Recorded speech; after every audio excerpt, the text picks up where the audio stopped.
Just one word, which you might have not picked up. You have these colour dots, those of you that fill in the questionnaire anyway, and there are subcategories of people. And for example, in collaborators as investors, change conduits, networkers, and mentors.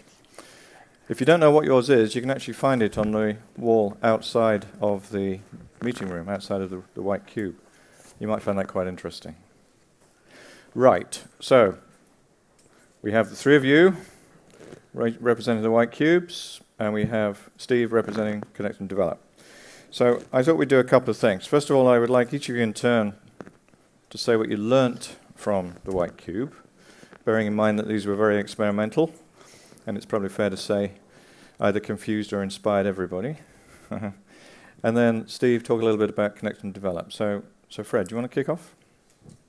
Yeah, sure, absolutely. Well, to your question, Mick, I mean, what have we learned? I guess, Kevin, you said, never doubt that a small group of thoughtful citizens can change the world. Well, our small group of thoughtful citizens certainly want to change the world.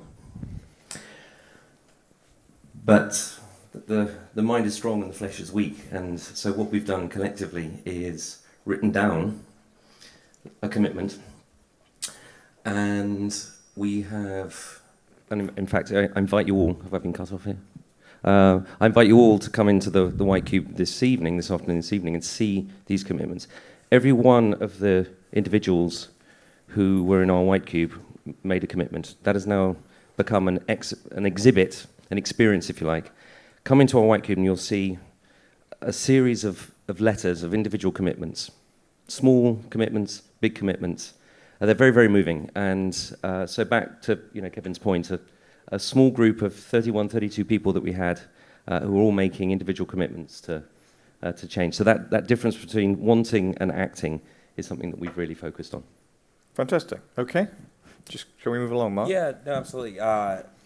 First, I learned that we might ought add geese to our community. They seem to be smarter than some of the people within our community. But within the White Cubes, I think one of the things that was interesting is, we were enormously impressed by everybody's ability to articulate and to collaborate within the discussions. Our challenge was to identify solutions or problems first within the 21st century workplace, and then we gave other groups the ability to identify solutions. And I think at the same time, by the way, concurrently, we had our global community working on the same task. And it was interesting to note in seeing the results that they came out in very similar places in terms of the problems, but from the solution standpoint, there was many different opinions. So I think, in a lot of cases, there's a false argument of either or, black or white. It's polarizing, and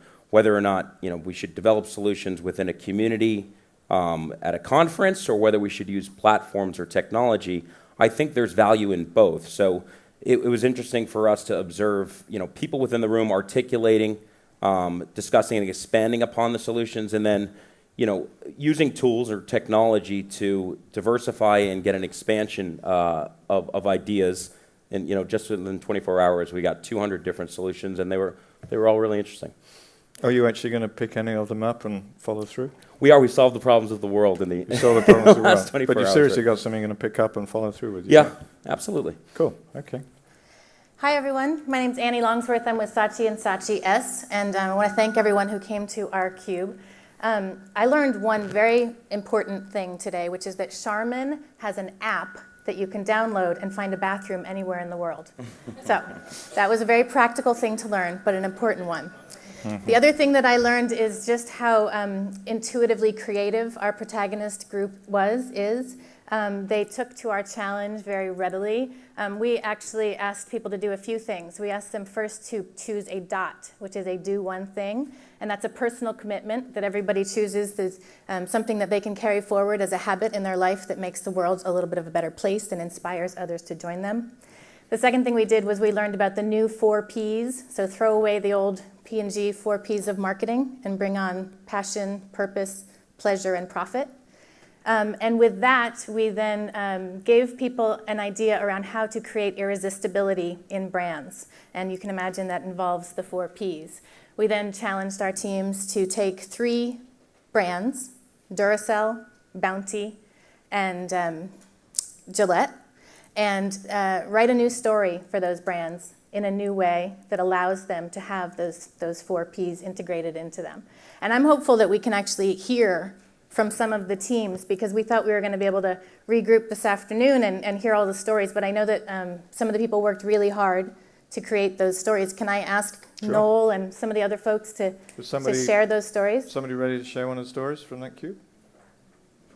I don't know who's in the team, I'm sorry. Yeah, we've got one over here. Cool. Hi, Noel. Yeah, Duracell, we fixed the problem. We reframed it, Kevin.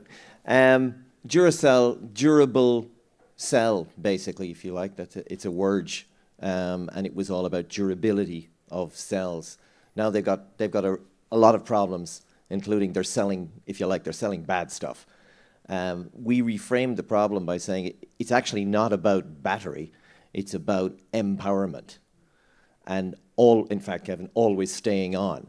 And if Duracell could take that big idea of moving from simply selling a simple battery and realize that their purpose is to keep the whole world always on, and then reframe it as empower, you can imagine all the things that you could do after that. So in the new in the new 4 Ps, we had purpose, but some of the other things that we were looking at from an executional standpoint, which is the 70%, we're now trying to move towards the yellow. How do you recycle? Well, start where you can control change. Start with recycling in big apartment blocks, not at individual houses. Build Duracell copper top boxes where people can throw any battery into recycling depots within their buildings. So we're not taking them to move beyond that. Also, in the recycle the ingredients and the product elements into different things in different communities. Use the metal to build solar panels. Sell those solar panels in developing countries, or give it to them because it's repurposed material. For the copper, recycle it and bring it back into the whole world and use that, because right now copper is at a premium in terms of price.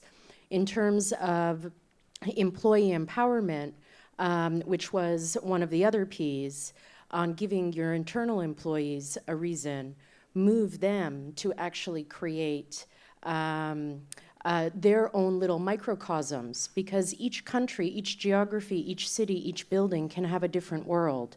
The call to action doesn't have to be a paintbrush approach.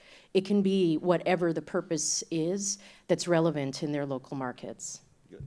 And just a final point on that, in terms of empowering that in the organization, we coined the phrase beyond the cell. Very clever. So Very clever. we, Just before I ask Steve a question, I'm going to go back to Fred actually and ask something I should have asked, which is, without sort of giving away personal information, could you give a couple of examples of the kinds of things that people have written on the wall? Some of the examples that came up, I'm trying to think of some good ones. Oh, that's reassuring. Well, this is the beauty of the experiment, is that it was completely unpredictable what we were going to get out of it. And so we have an amazing array of ideas, but I think importantly that they're commitments to act, little things, big things. The number of people who incidentally said, "I must sleep more after this morning," was quite big. But I mean, actually, no trivial point. We've got lots of influential people here in the room, and hours extra sleep is going to make you, the influential people, more productive. So think of the consequences of that. Mm-hmm. So little things, but big things. So I'm slightly dodging the question there. I'm aware of that, Mick. But no, that's okay. That's an answer. So I guess the answer is, if people are interested, go see what's written on the wall. That's right? exactly right. Thank you. Which is what you were trying to get me to do anyway before I answered the question. Okay. So Steve, something different now for Connect and Develop. So what did you learn from the audience? And I know you got a very good audience today. Must have been the free product. We did. So first of all, let me just say, as somebody who's still with P&G, what a privilege it is to join this group every other year. It's just it's a pleasure. And I appreciate how few of you have asked me about the stock price this year. Thank you. I do appreciate that.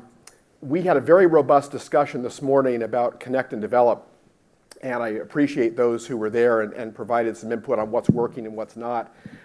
You see, last year we celebrated the end of the first decade of Connect and Develop, which is P&G's approach to open innovation. And I think many of the folks in the workshop had heard about within the first 5 years, we had reached our goal of having 50% of our initiatives powered with some meaningful contribution from the outside. And as we approach the second decade of Connect and Develop, there was a very helpful push from the group this morning, which was to take Connect and Develop and broaden it beyond products and technologies and packages, which will continue to, I think, be an incredibly important part of Connect and Develop. But with some of the discussions that have gone on here about the pace of change in digital marketing, in e-commerce, in consumer research methodologies in the developing world where we're now using smartphones to do consumer research, how do we tap into expertise on the outside that can power P&G innovation in those areas? I think, Mick, you said this morning, you talked about innovation being broadly defined. And so as we look forward to the next decade, we want to work with all of you to identify product technologies and packages and those sort of things, which will still be, I think, very much bread and butter. But we want to tap into your expertise and your networks for innovation in every part of P&G's business model. Terrific. So, I mean, you guys generally think this was worth trying to do? No, absolutely. And we got some stuff out of it, right? So let's see if these guys agree. So, anybody want to comment on their experience of the White Cube, whether you liked it, whether you didn't like it, what did you learn? Any thoughts on that? That says, oh, here we go. Can we have a microphone here, please? Sorry, that's the quickest way to do it, yeah. Sorry. I think unstructured dialogue can really be very beneficial in creating higher levels of meaning, but I think it needs more time if it's going to be unstructured. So my feedback is with a short period of time, perhaps some more structure, and if we want to take advantage of the benefits of unstructured dialogue, we should allow more time for it. Okay, that's helpful. Well, this whole thing was an experiment, and I guess we'll try to review afterwards whether we want to do this kind of thing in future. It was an experiment in trying to connect people together in ways they might not have thought about normally. You know, normally you come to one of these things and you meet your friends in the bar, and this was an opportunity to try to find something that might be more in common and something maybe with more of a purpose. So we will go back and review that.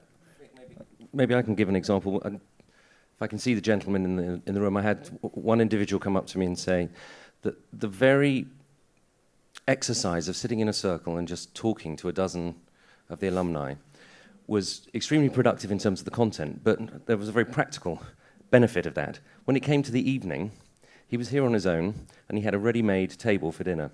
So just that in and of itself was appreciated, so I just wanted to share that. Yeah, I was going to ask a general question. I mean, how many of the people in the audience met somebody that they absolutely didn't know before and had a conversation?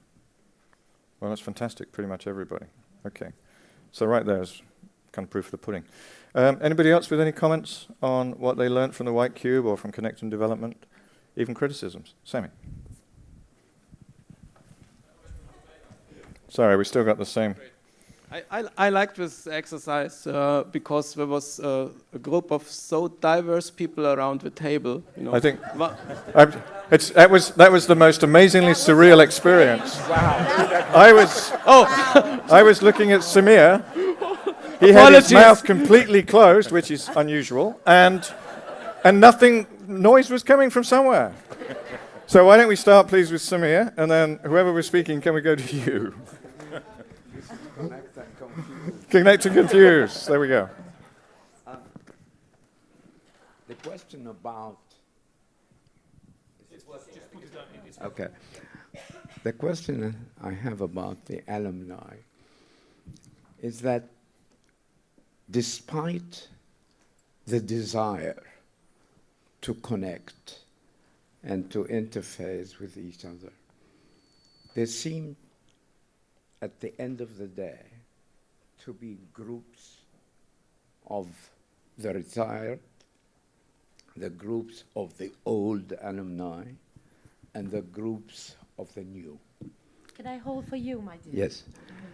And I wonder how we can break this up, because you don't want to have segments.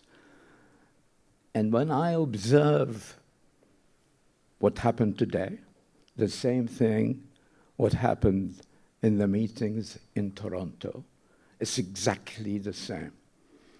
I would urge the young to be more daring. If they see a group talking, come in and say, I am Joe Blow and I work here. I think they should be inspired to do it. It is not impolite.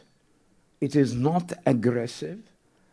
They are only performing what all these meetings are all about. And I would encourage everyone to do exactly what I am proposing. Come over and say, they see the name, and say, where are you from? What do you do? Where are you? As opposed to the groups gathering between each other and not doing the task which is the purpose of all this meeting. I think that's very well said.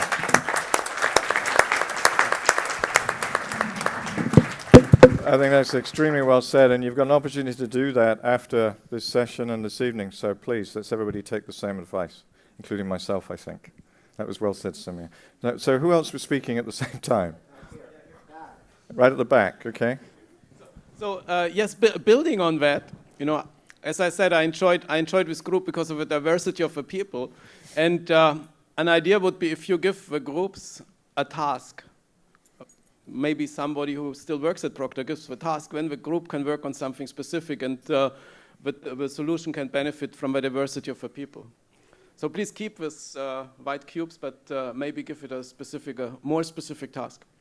One idea that we were playing around with was the idea of having something that comes out of this event and is revisited at your next alumni gathering to sort of see where the solution has gone, which would be really interesting to put all the brain power to work. It's interesting from seeing social communities, or organizing and managing a social community. There is advantages to NNMA online in that it can be race blind, gender blind, whereas I couldn't agree more that in a lot of cases people defer to normal social behavior. It becomes a middle school cafeteria or the alpha male or alpha female dominating the conversation, where in some cases somebody else might have something valuable to say. And I guess the advice there would be to listen. We got a question, Wes, sorry. Over here. We got two questions.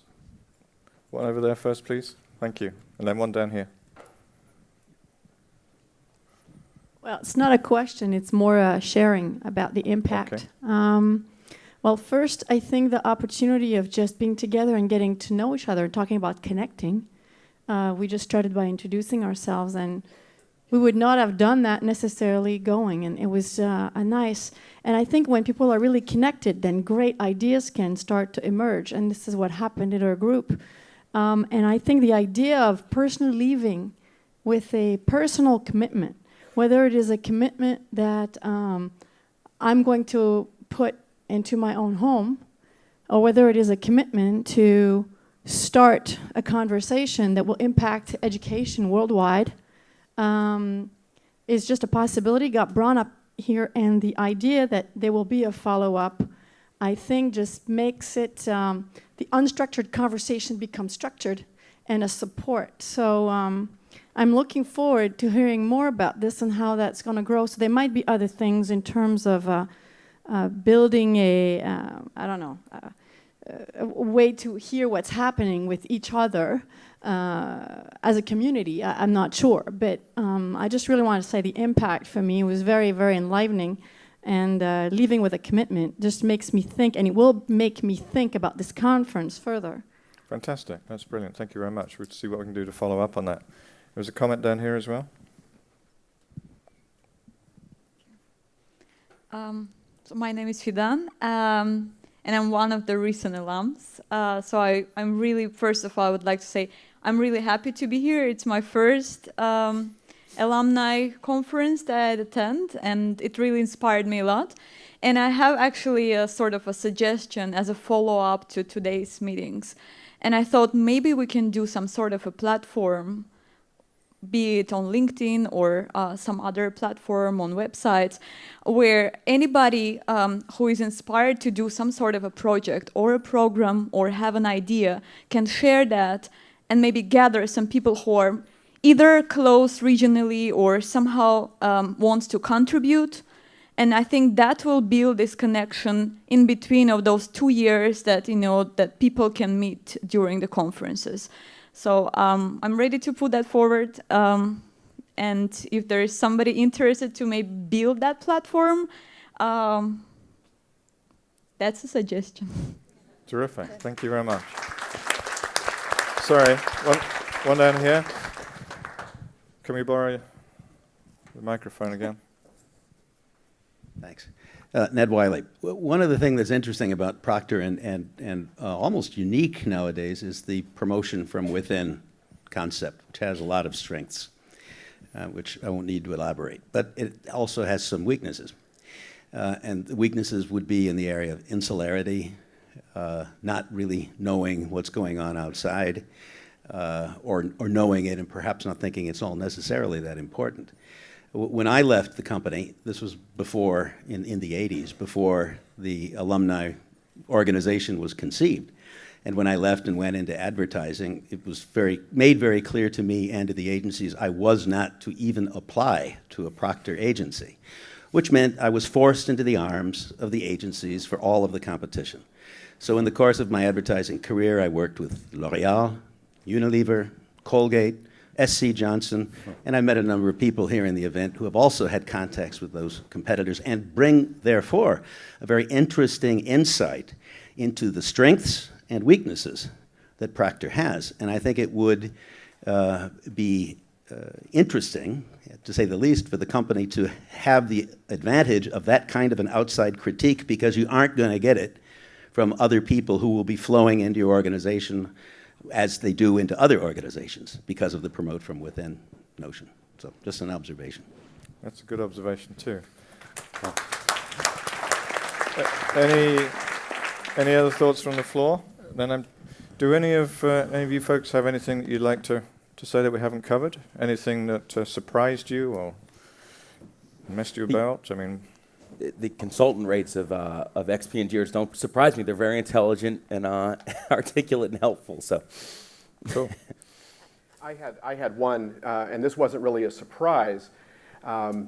We had a discussion in the Connect and Develop workshop this morning about some of the areas in which we can do a better job of engaging with all parties on the outside, but the alumni in particular. You know, the alumni, you all are our most important network. We did a study a few years ago, and we found in a particular year, 40% of the innovation collaborations we did in that year had a P&G alum in some sort of important position with that outside party. So it's a very, very important network. But I'm not sure all of you feel that when you contact P&G. I won't ask for a show of hands, but I'm sure there's a number of times you put something forward to a former colleague and you've waited for a response and you've waited for a response, or we haven't been as good a partners as we need to be. We're on a journey. We are trying to be as responsive as we can, but Kevin talked about some of the things that I think are endemic with some of the decision-making challenges that we have back at P&G. The one thing that came out that I wanted to share was how can we do a better job of ensuring all of you as alumni have better access and contacts back into the company, so you who've got very good filters on what things would make sense for P&G and what things wouldn't, can get very timely, very rapid, and very good access. And our commitment, we're going to work with Mike Halloran and see whether there are some ways that we can provide you all much better access back into our group as a portal for you to get answers from P&G when you have got things. I'm sure that we will still continue to disappoint on occasion, But you've got our commitment to continue to try to improve and to be as responsive to you all in recognition of the fact that this is an incredibly productive network for us. So I appreciate the candid feedback that we got and our commitment to see what we can do to improve on that front. Fantastic. Any final words? Well, Stephen, just to build on that, I mean, it's great for you to be making that commitment out to the network, but as someone who's neutral on this, my observation is the appetite for contribution is enormous. Everyone that I talk to is passionate about the alumni, feels it could be doing more, and wants to help. So if you can unlock that, amazing things will happen.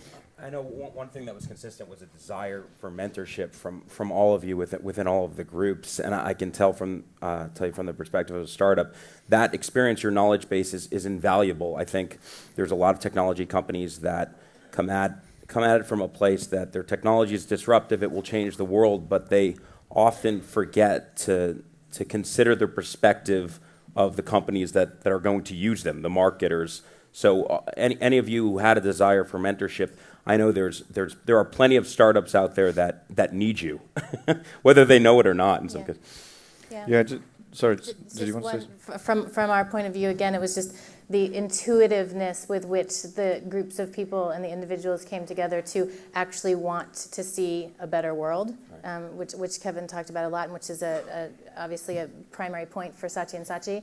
It was just amazing. Sort of the idea that Unilever is beating P&G is a motivator and a good one, and one that I hope actually inspires the change that we saw possible today.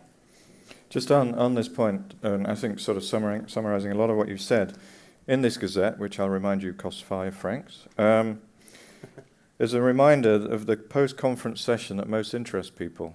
And when we did this research and when we did the analysis, we were actually quite surprised. The number one, and I know we shouldn't use research, Kevin, but I'm going to use it anyway. The number one was the mentorship initiative, which was quite an interesting point. The second was this idea of project-based stakeholders exchanging and recruiting.